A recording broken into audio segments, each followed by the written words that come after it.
This is a workshop on strategic communications, as you know, because you've read the sign out on the door. So I'm Leslie from VegFund, and we really want to thank everyone for coming this morning to the workshop.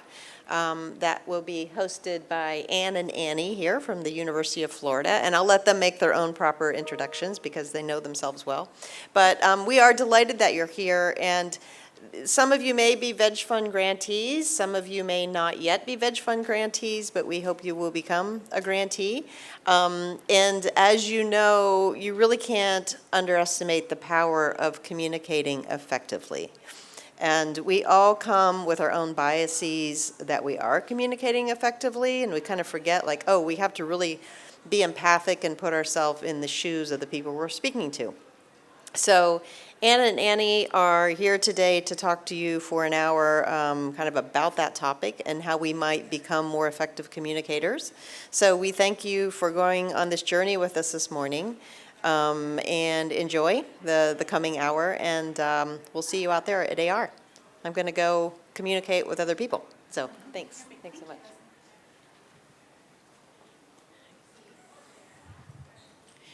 Good morning, everybody, and welcome. Thank you for joining us. I'm Ann Cristiano. I'm the director of the Center for Public Interest Communications at the University of Florida. We're based in the College of Journalism and Communications. I've been at UF for 9 years. I came to UF from the Robert Wood Johnson Foundation, where I was a senior communications officer who worked on programs that were addressing the social factors that affect health. And so the programs that we funded and that I worked on were addressing issues like helping people who are in jail or in prison become healthier and connect to resources in their communities. I also worked on programs that help to bring more recess into playgrounds and to address long-term care options. And I absolutely love that work, but when I had the opportunity to go to University of Florida and start a new program in how to use communications to drive positive social change, I jumped at the opportunity. And so I've been at UF for 9 years working to build a curriculum that helps people like you use strategic communications to drive the change that you're working toward. I also work to build connections among people who are already in this field so that they can share the best of what they know with one another. And the third area that I've been working toward is identifying research that can help people in the field do their work more effectively. And I wasn't really sure how to do that work until I met this extraordinary woman, Annie Niemand, who is now the research director for the Center for Public Interest Communications. That was me, in case you didn't know who she was talking about. I'm Annie Niemand, Director of Research, and my background is in academia. My PhD is in sociology, and I spent 10 years studying social movement, strategic communications, social psychology and identity, and have the joy of working with a team of people to put that science into practice and translate that for nonprofits and social change organizations all over the world. And we spend a lot of time reading across disciplines, from neuroscience to sociology. We're looking at what science tells us about how people think and act, and then we translate those insights into frameworks for people who are on the front lines. And so we're going to share with you one of our major frameworks today. Thanks. So in the Center for Public Interest Communications, we work with partners all over the world to help them apply these ideas. And one of the partners that we're so proud to be able to work with is VegFund. And we're very grateful to them for making it possible for us to be with you all today. I'm seeing a few familiar faces from our session yesterday. How many of you were able to join us yesterday? Welcome back. With apologies for any repetition or jokes that might feel stale from yesterday. For the rest of you, it will all be new. Well, thank you, and we're ready to jump on in. We're going to cover a lot of ground in a very short period of time, so you might want to attach any safety devices that feel appropriate to you. So we're going to start today's conversation where the most important stories always start, which is on a dark and stormy night. And on this particular dark and stormy night, a man who had worked in the slavery industry was on a ship off the coast of Donegal, Ireland. And the ship was hit by a storm, and it looked like the ship was not going to make it safely to shore.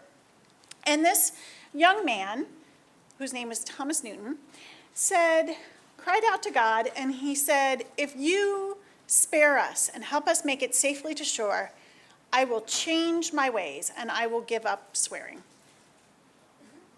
Yeah. Of all the things that he could have forsworn in that moment, he chose swearing.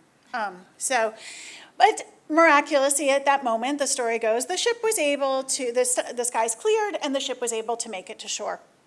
And for 30 years, Thomas Newton continued to make today's equivalent of millions of dollars working in the industry of enslaving people. And in that moment in history, nearly 75% of the world's population was enslaved. It's kind of remarkable to think about that being the reality for so long. And in fact, people believe that enslavement was so important to commerce and industry that only 1 in 10 people in Europe believed that there was anything wrong with it. It's remarkable if you think about where we are today compared with the worldviews at that time.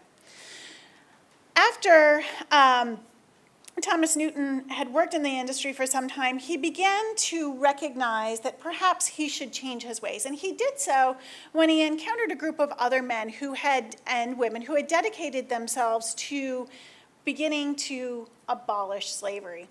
He connected with a man named Josiah Wedgwood, who is the Steve Jobs of his day. Wedgwood had figured out how to create china and pottery that was far more durable and could be shipped. So you may be familiar with Wedgwood patterns. And Wedgwood created what is widely regarded as the first social justice logo.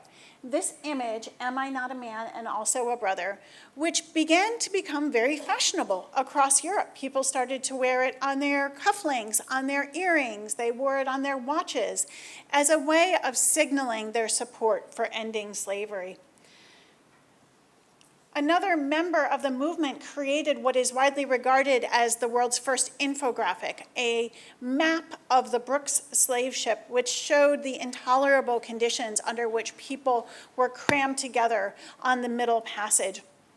And rather than putting these in newspapers, they posted them in pubs all over Europe, recognizing that that was where people went to share ideas and to talk about what they wanted the world to be like. And this was a way of driving the conversation. They launched a boycott of sugar.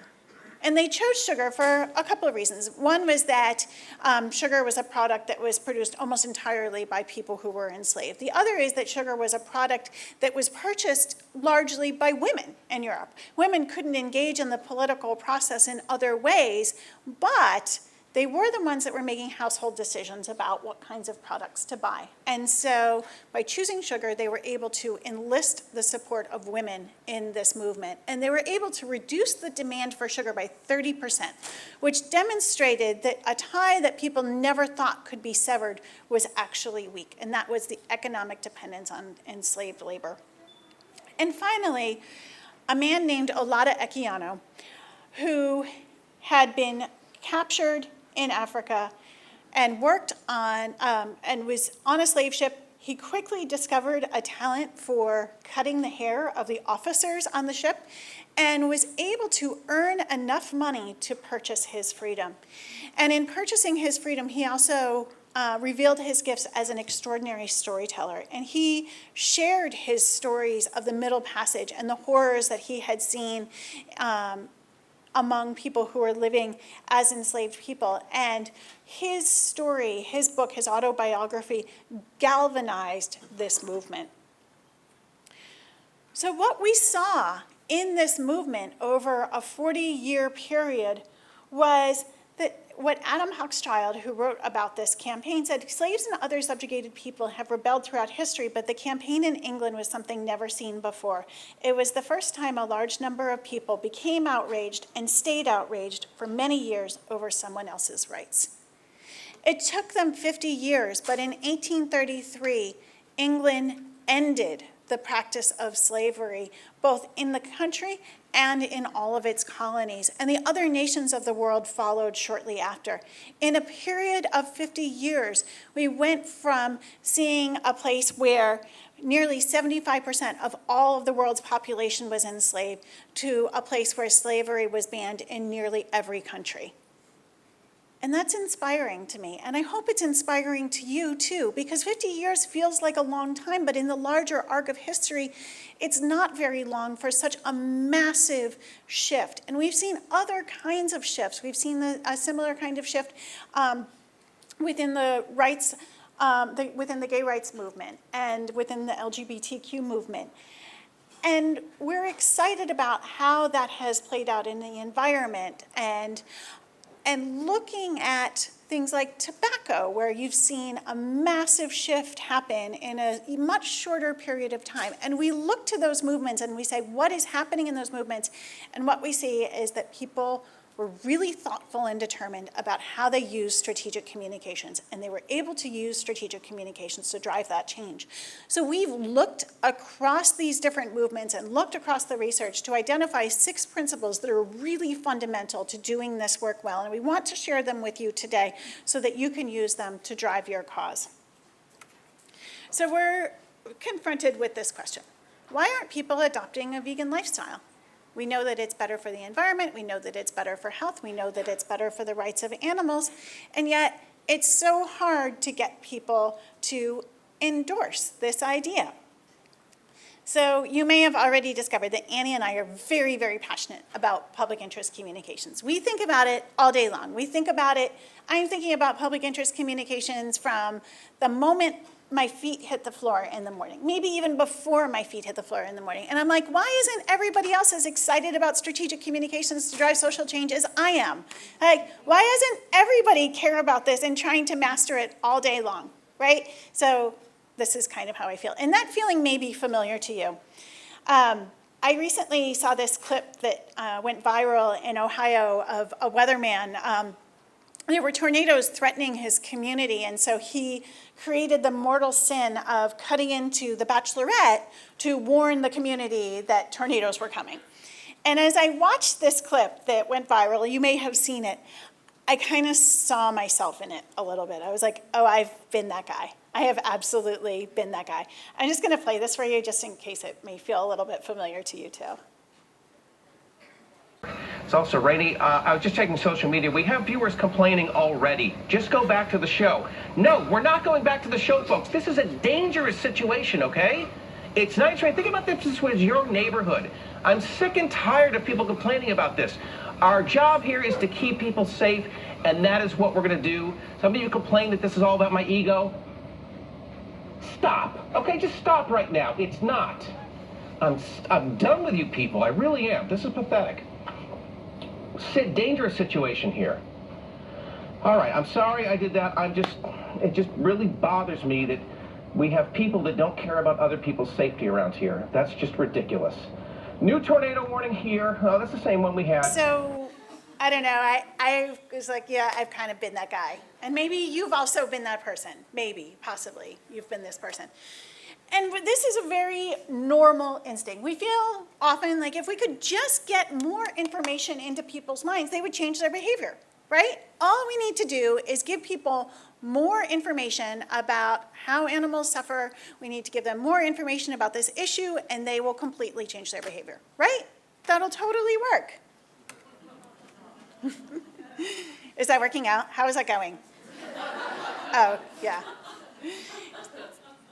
Just to affirm you a little bit, this approach is called the information deficit model. If you're super nerdy about definitions, and because we are too, it basically says that people are skeptical about ideas and scientific breakthroughs because they just don't have enough information about it. And if we could just do a better job of shifting knowledge from experts to non-experts, we could fix these problems.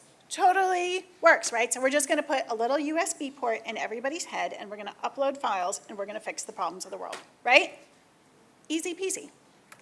So I am a professor, and I like to give my students easy ways to remember complex ideas. So here's how I try to help my students remember the information deficit model. And if the fact that unicorns aren't real and never were is new to anybody in the room, I do apologize. But unicorns, beautiful, wish they were real, they aren't and never were. Information deficit model, also beautiful, wish it was real, never was. Because the reality is, people aren't acting because they don't care or they don't know how. And we have to move from a place of raising awareness to really thinking about how to get people to care and showing them exactly what to do.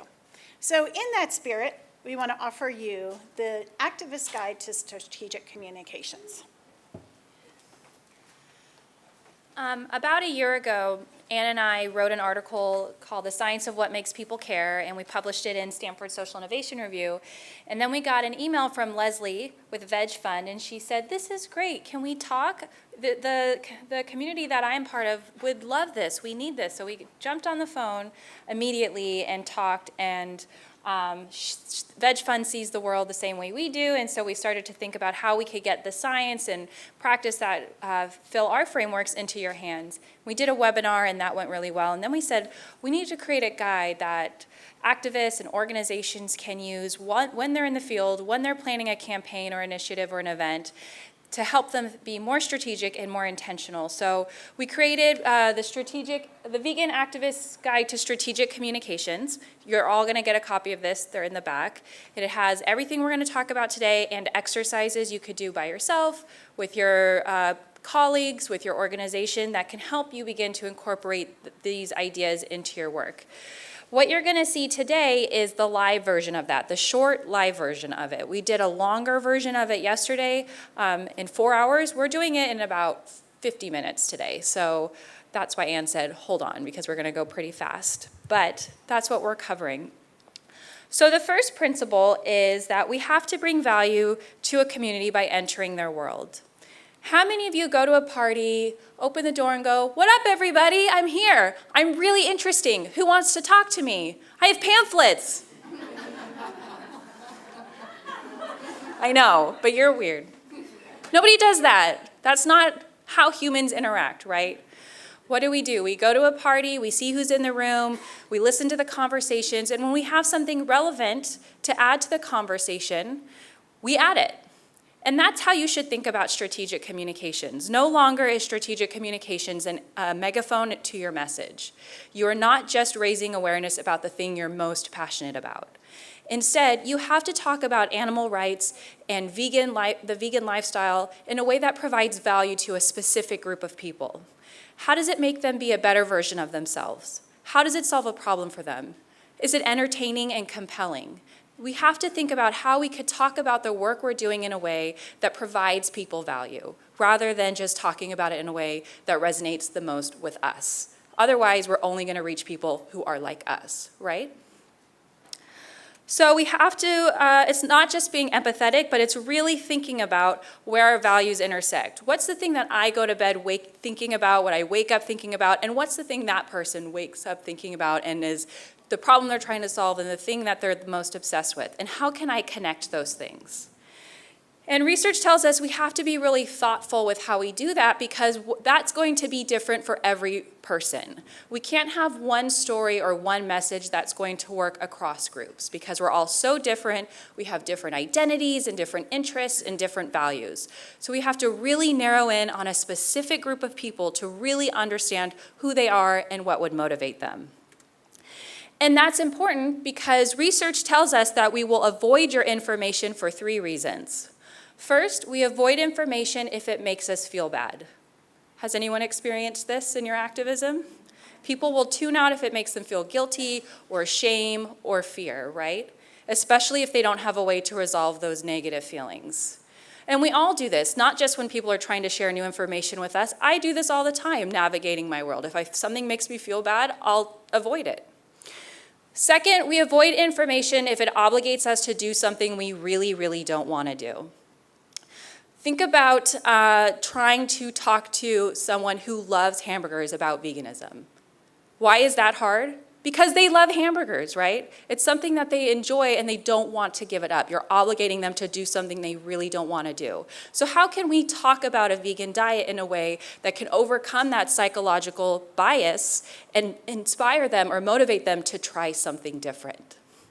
And research tells us that we will actually avoid information if it obligates us to do something we don't want to do, even when that information is life-saving information, like we might have a health risk or a disease. This is something we're all doing all the time. And third, we avoid information if it challenges how we see the world, how we see ourselves, and our deeply held values. All of us have different worldviews that shape how we think the world works. Some of us might be more collectivist, where we say we're part of a group and we're all in this together, and what's good for the group is good for me. Some of us might have a more individualistic worldview, where you believe everyone's in charge of their own destiny and they have to pull themselves up by their bootstraps and they're responsible for themselves. And we also have different values. Different things motivate us to do different things. Research tells us that people who are more liberal have values tied to protection from harm and care for others. And people who are more conservative tend to have values around preserving the sacred, respect for authority, and protection of the in-group. So when we're talking about the issues that we're working on, if we talk about them in a way that threatens how people see the world and their values, they're going to avoid your information. But if you could talk about your work in a way that resonates with those values and with those worldviews, research tells us that you can actually move people, even people who might be skeptical or deny the information prior. So what does this mean? It means people seek affirmation, not information. We seek out content and information that reflects the world that we believe to be true. If you think about your own news feed on your social media accounts, you're following people and news sites that agree with you, that project a world that you believe in, that shares information with you that's connected to your identity and interests. And we're all doing this. So if you want to reach a group of people, you have to really know who they are. You have to know their worldview, you have to know their values, you have to know what their identities are, so you can step into their world and talk about your work in a way that connects to who they are, not just from your perspective. So we're going to share an example from a brand new documentary that we think does a really great job of stepping into the world of a target group of people. And then we'll talk about it. I was really expecting it to end my career. When I made the transition, I wasn't sure if I was going to survive. What we eat has a major impact on our health in every way we can measure. Today's blood and yesterday's blood. Yeah. To think that these elite fighting machines were eating mainly plants went against everything I'd been taught about nutrition. There's no one that can relate to that better than I do, because I've lived in that world. I'm in it just to rewrite history, cause I'm in the mood to label us the leaders of the new school. This ain't for the radio, can't find this on YouTube. This the type of killing that these critics ain't used to. Victorious.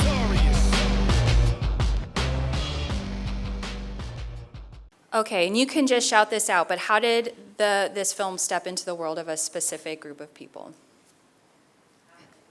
Athletes. Okay, so they're talking about they feature the strongest people in the world, elite athletes, right? Famous strong men, Arnold Schwarzenegger, right? People who are sort of the ideal in the bodybuilding fitness community. Who are they trying to reach? Other athletes, people who also want to be like that and are looking for any way that they could also be the strongest person or the best athlete.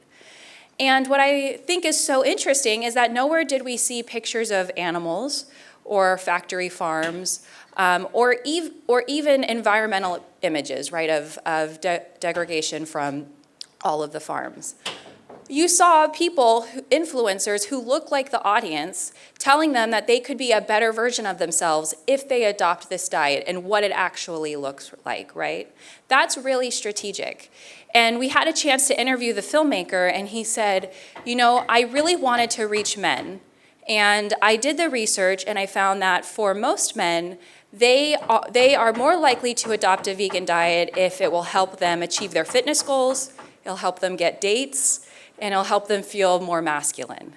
And so creating this with their influencers in a way that provides them value, it's almost like a gift to them, here's how you be a better version of themselves, is much more effective and strategic than just a message that you're hoping would work for everybody, right? So that's how we want you to think about strategic communications, really taking the time to know that specific group of people. So as you think about the work that you're doing, maybe a project that you're working on or an initiative that you're going to launch, ask yourself, are you connecting to what your target community cares about most? Have you thought about their identities and their values and interests and thought about how you can fill in the middle of the Venn diagram and connect to what they care about most? So our next imperative is to talk in pictures. And we're not simply asking you to make use of Instagram and all the other fantastic technologies that are available to us today, but to really think about what it means to use figural language to talk about the kinds of lifestyle choices that you're advocating for. Steven Pinker has said, who's a cognitive scientist, said, "We are primates with a third of our brains dedicated to vision." And he says, many experiments have shown that readers understand and remember material far better when it is expressed in concrete language that allows them to form visual images. So one of the things that we see happen often with the causes that we work with is that they are communicating an abstraction. And so we work with organizations on human rights, humanitarian issues, and these are all deeply, fundamentally abstract issues. And the challenge with abstraction is that abstraction is vulnerable. Abstraction is vulnerable to being filled with somebody else's idea of meaning. So if you take a term like veganism, if somebody doesn't understand exactly what that means, then they are going to fill it with their own presumption and biases. Just to demonstrate how powerful it can be to use visual language as a way of chasing away abstraction, I want to take a moment and reflect on one of the greatest speeches ever made, Dr. Martin Luther King Jr.'s I Have a Dream speech. This speech stays with us because he is profoundly visual.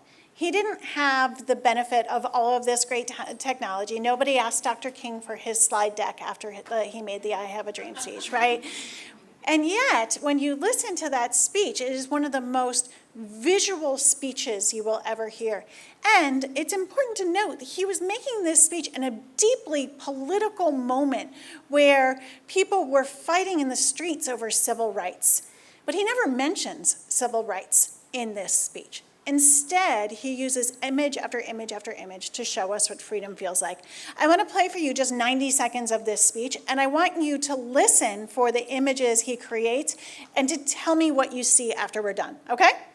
I have a dream that one day on the red hills of Georgia, the sons of former slaves and the sons of former slave owners will be able to sit down together at the table of brotherhood. I have a dream that one day,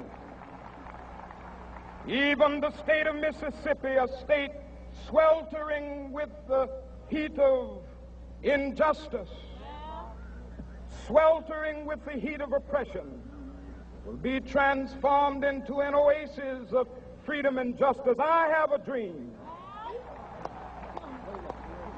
that my 4 little children will one day live in a nation where they will not be judged by the color of their skin, but by the content of their character. I have a dream today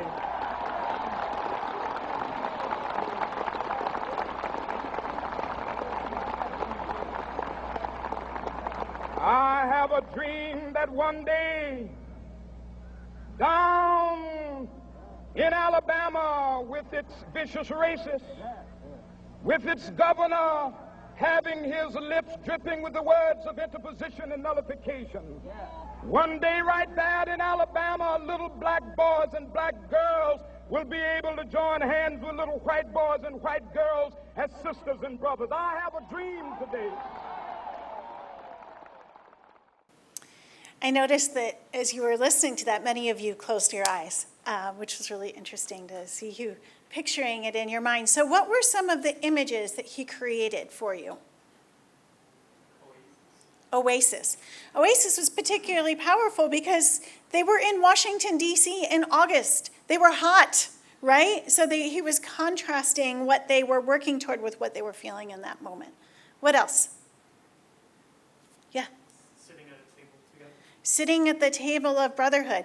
And the table that you may have pictured in your mind may look different than the table that you pictured in your mind. That's okay. It doesn't matter whether we all know exactly what the table looks like. We are imagining this table as a way of understanding freedom and equality. What else? Children holding hands, right? And we don't know, again, what the children look like, but that's okay, because we have this great image of connection. Any other ones? Yeah. You mentioned something about the sweltering. The sweltering. He's going to talk about the heat, but he was talking about the racism. Yeah, sweltering in the heat of oppression. And they were physically sweltering. They were sweltering physically and also in their hearts. And he connected those two experiences, which is just extraordinary. We played this for some people working in the area surrounding Lake Chad to fight Boko Haram. And one of them, who had never seen the speech before, said that he said, I've never heard him speak. And if you had asked me what freedom looked like before, I could not have. But he made picture after picture after picture in my brain, and now I can see nothing else. And that's the power of that figural language, to help chase out bias and assumption. So it's really, as you're talking about veganism and animal rights and animal cruelty and animal welfare, it's really critical that we move away from abstract concepts that we have meaning for, that make sense to us, but leaves a lot of space for people to insert what they think that we mean. Because research tells us that if people are not really sure who we are, or they might be even antagonistic to the work that we're doing, that they're going to assume the most extreme thing. So for instance, if you say veganism, you might assume that this is what a vegan looks like, right? It's the most extreme, activists, in cages, right, that sort of stuff. And certainly that's part of it, but I'm looking in the room and I can see a lot of nuances in terms of what this activism actually looks like, and there's lots of ways to be an activist. They look different, it manifests and benefits lives in different ways, from being a better athlete to be a community organizer and connecting it to different issues. And so we really have to be thoughtful with using visual language to paint a picture of what this lifestyle looks like and what this work looks like, rather than rely on our concepts that are more abstract to try to bring people in. So as you think about your work, ask yourself, are you using visual language to help people remember your ideas, or are you relying on sort of the code language of your community and hoping people understand what you mean? So our next imperative is to invoke emotion with strategy and intention. One of the things that we experience quite often being in a college of journalism is people will say, I really want to play on somebody's heartstrings. And when they talk about emotion, they really are talking about unpleasant emotions, primarily sadness. So we kind of see that this, right? You know that. I only had to play one note and you know exactly what I'm talking about, right? And that commercial was really effective until it wasn't, until people started tuning out. And Annie was describing an experience the other day that I think happens a lot, is that you see something like that, you respond really strongly to it, you give money to alleviate it, but then you continue to see the sad message and you start to feel like you haven't made a difference, right? It triggers this sort of sense of pseudo-inefficacy. And so that's one of the harms of using sadness too, is that people really don't like to feel bad. They like to feel like they are making a difference. They like to feel like their agency is making a difference. So when we experience sadness, we want to reach out and connect to others and alleviate the sadness. If we don't feel that we're alleviating the sadness, then we start to check out for the reasons that Annie described earlier. Similarly with fear, when we experience fear, we either fight, we flee, or we freeze. So we obviously don't want people to freeze. But if people don't know how to fight the thing that they're feeling fear of, they will run away from it and tune it out.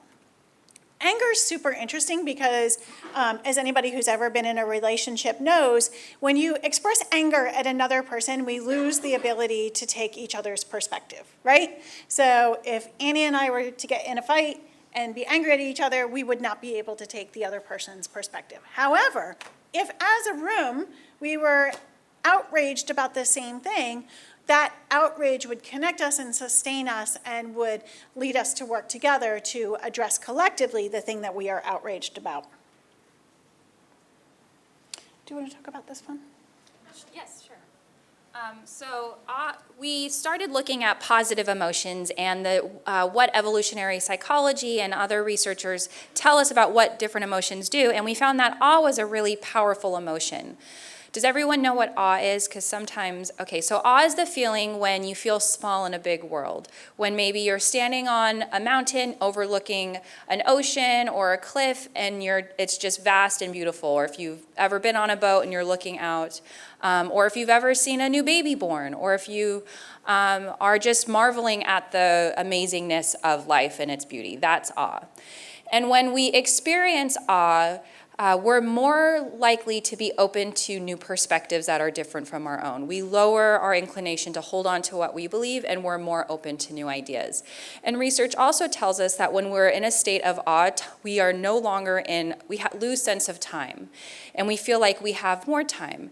And what researchers believe is that when we feel like we have more time, we're more generous with it. So we're more likely to volunteer or give, which is really important if you think about sustaining volunteers and involvement in the organizations you're a part of. Using awe to keep them in that state of openness might be a great resource. Parental love is also a really powerful emotion, probably one of the most powerful emotions we have. We have an evolutionary imperative to help things that look like babies and protect them. In fact, even when adults are scared, neuroscientists say that their cheeks widen, their eyebrows raise, and their faces look most similar to a baby. And when someone else looks afraid, we want to help them because it triggers the parental part of our brain. And we've seen this in campaigns when we talk about the love between a parent or a grandparent and their child, or when we use images like this, we're more likely to activate that part of the brain and we want to reach out and help. And actually, there was a study done that found that people were more likely to want to help protect baby pigs than adult pigs, just because they looked like babies instead of adults. And that's because it's activating that part of the brain. Pride is also a really powerful positive emotion. We're more likely to act out of anticipated pride than guilt. And so if you want people to give up a behavior or try something new, don't make them feel guilty. Try to elicit pride through an identity by look at this great smoothie I had. I feel so good about myself. My body feels different. I feel proud about that. That would be much more effective than making somebody feel guilty.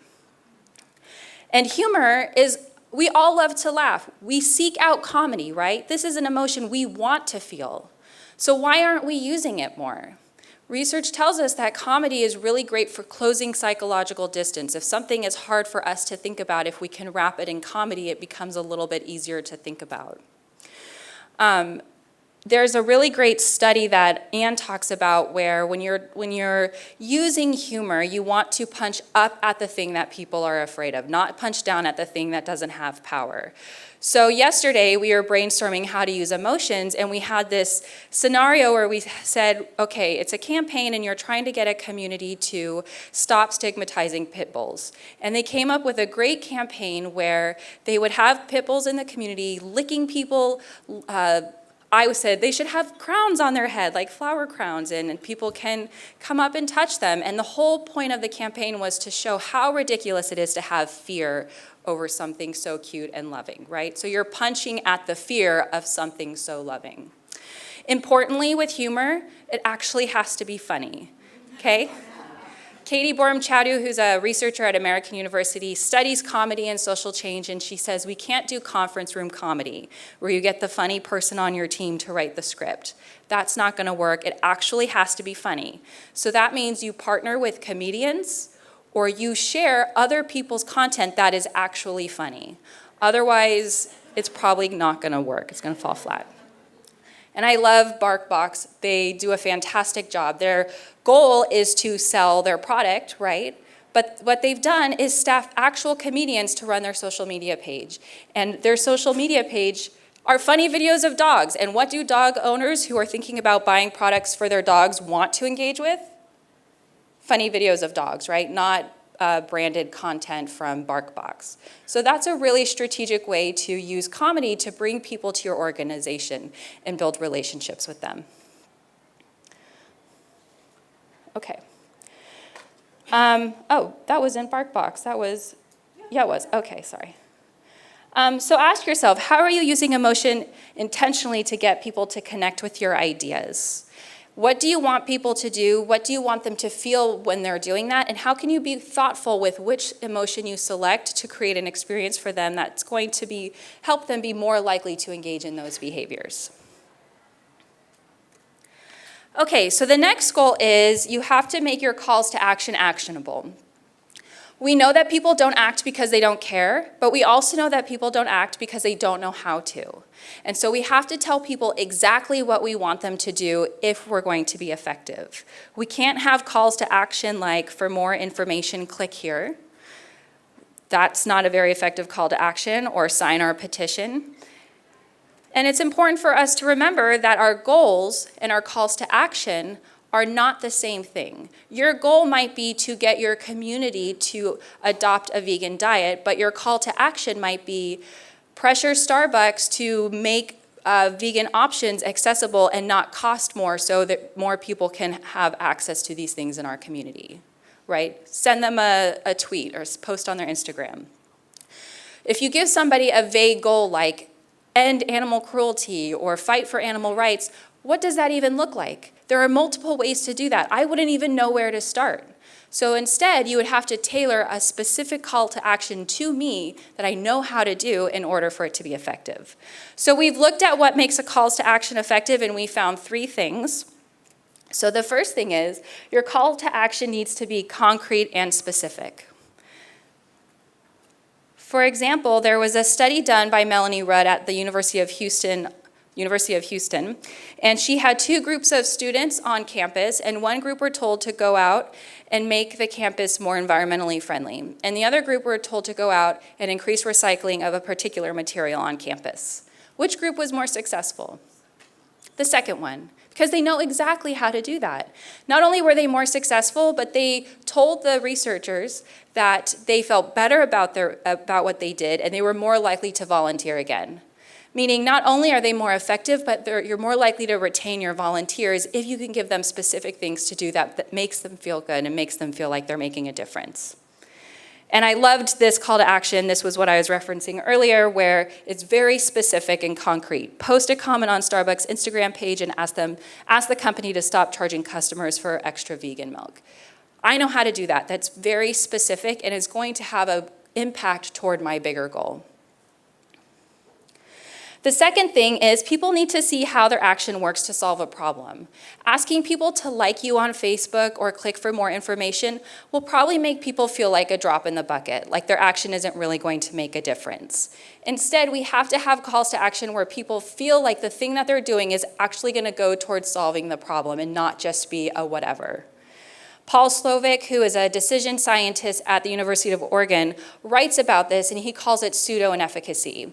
And that's the feeling that, even if I take action, I can't help all the animals or all the people, so I'm just going to disengage because I can't do it all. It's the drop in the bucket feeling. And those negative feelings from the drop in the bucket outweigh any positive feelings from taking action. And he often quotes Mother Teresa in his work. She says, "If I look at the mass, I will never act. If I look at the one, I will." Meaning that if we feel like we can make a difference toward a particular issue or for an individual, then we're more likely to act. But if we feel like we can't, we check out.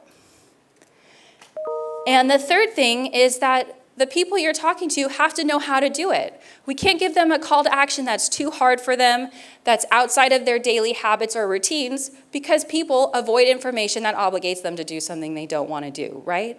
We know that from earlier. So instead, we have to be really thoughtful about who the group is, what they're likely to do, and what can we specifically ask them to do that they will know how to do. There's a really fantastic campaign from Denver, and prior to 2006, Denver was really struggling with getting their residents to conserve water. And since the 1930s, they had this message, "Please don't waste water," and they would send out that message to no effect. So in 2006, they hired a company to help them rethink their call to action. And I'm going to share with you what the new call to action is, and then I want you to tell me what it was.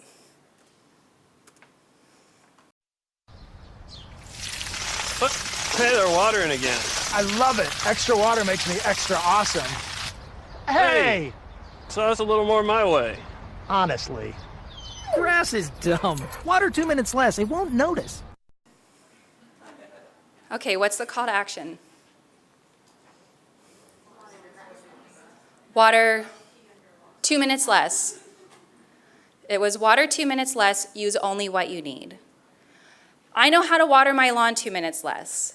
I don't know how to use less water, or I don't know how to conserve water. What does that even mean? There's lots of ways I can do that. But I know how to water my lawn or my flowers for 2 minutes less. I know how to use only what I need.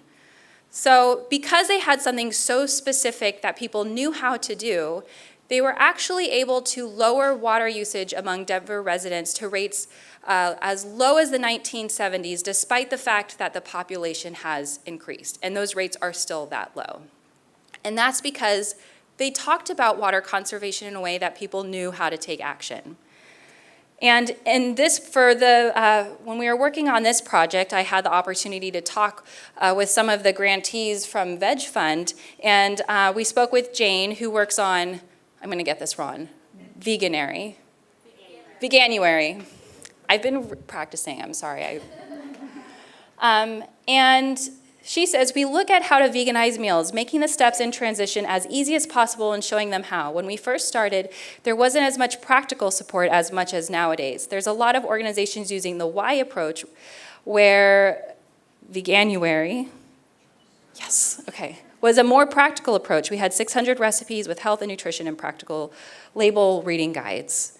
So the call to action is try being a vegan this January, and they make it as easy as possible. They really focus on the how and make it as accessible and easy as possible for people to try this.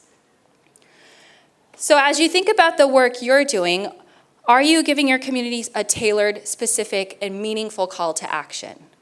And I encourage you to look at the calls to action that you currently have and evaluate them against the 3 pieces that I shared with you, and ask yourself, could we improve this call to action?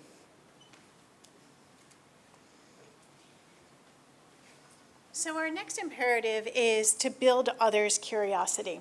And if we had time to go around the room and ask each of you what you were most curious about, you might be surprised to discover that the thing that people are most curious are the things that they know most about, not the things that they know least about, which is sort of counterintuitive.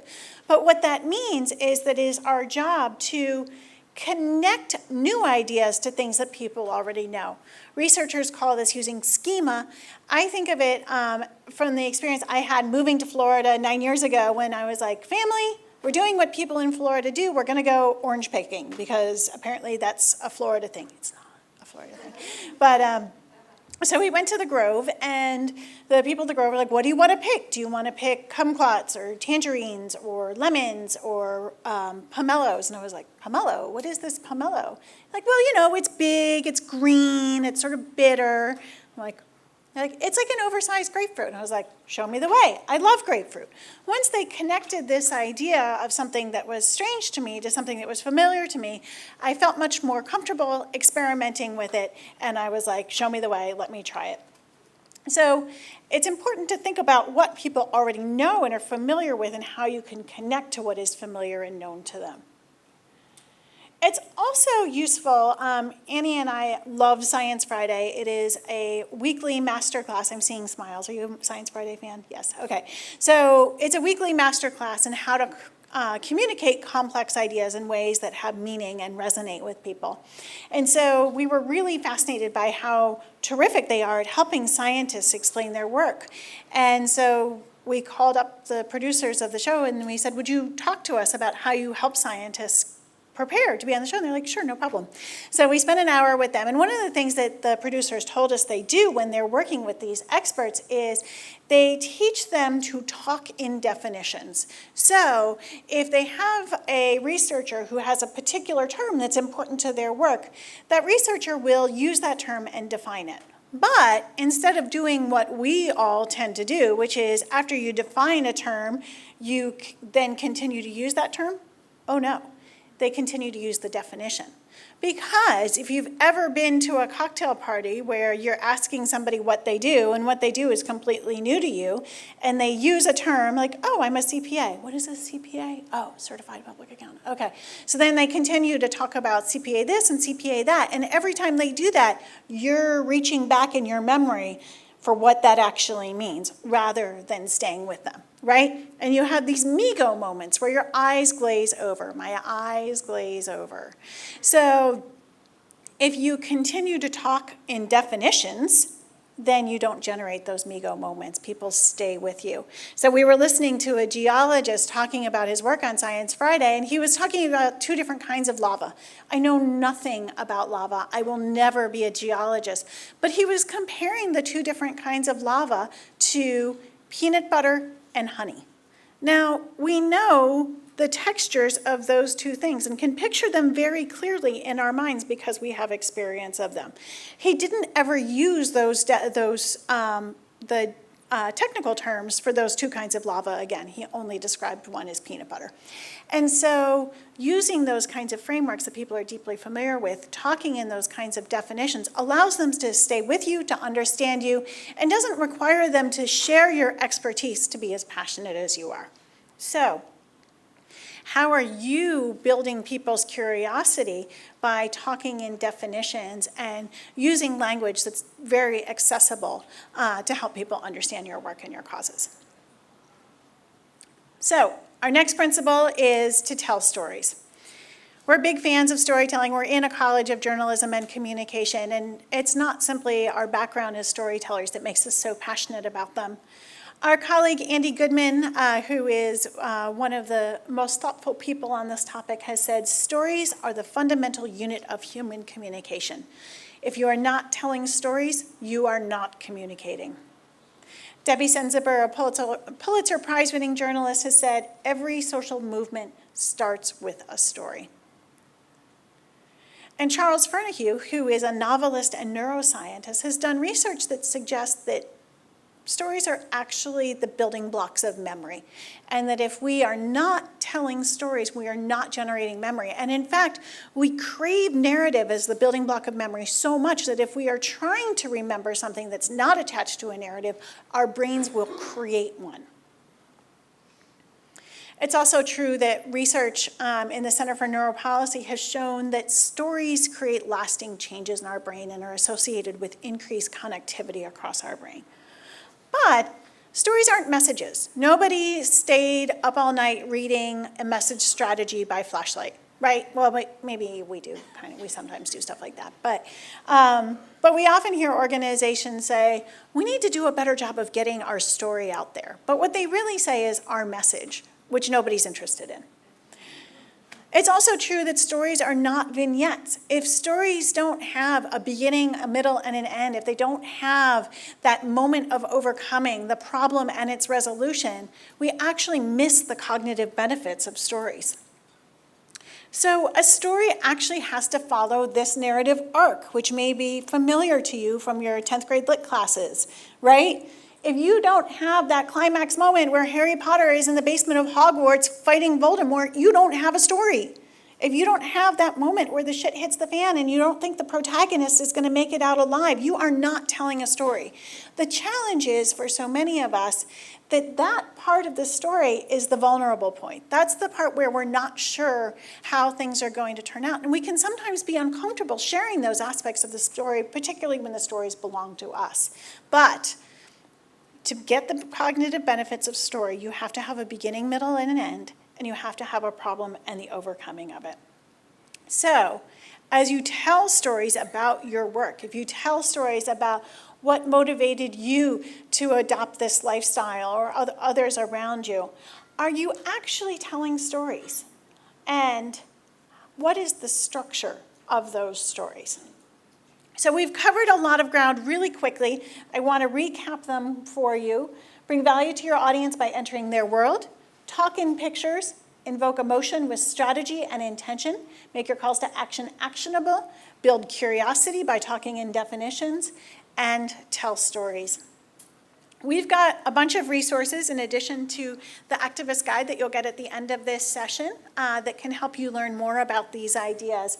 Annie and I have written up these principles in The Science of What Makes People Care for Stanford Social Innovation Review. We wrote an article called Stop Raising Awareness Already, which we really wanted to call For the Love of God, Can't We All Please Just Agree to Stop Raising Awareness Already? But Stanford said that that was too long.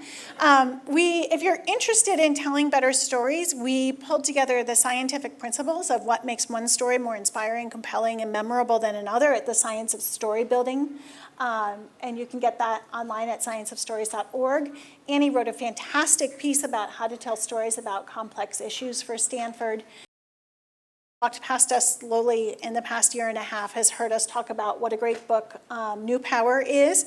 It's a fantastic encapsulation of how movements are using the power of social media and community connection to build movements and drive change. It is an absolute must-read for your work. We've developed a guide to strategy that's a 4-question guide that you can answer on the back of an envelope. We also love Andy Goodman's newsletter, Free Range Thinking. It is a very short, once-a-month newsletter about how to tell great stories. We are also often inspired by Maria Popova's fantastic newsletter, Brain Pickings. It comes out every Sunday morning at 6 a.m. It's a wonderful way to reflect on philosophy and literature and big ideas over your Sunday morning coffee. And it continues to be a source of inspiration to us in this work. Well, thank you so much, everybody.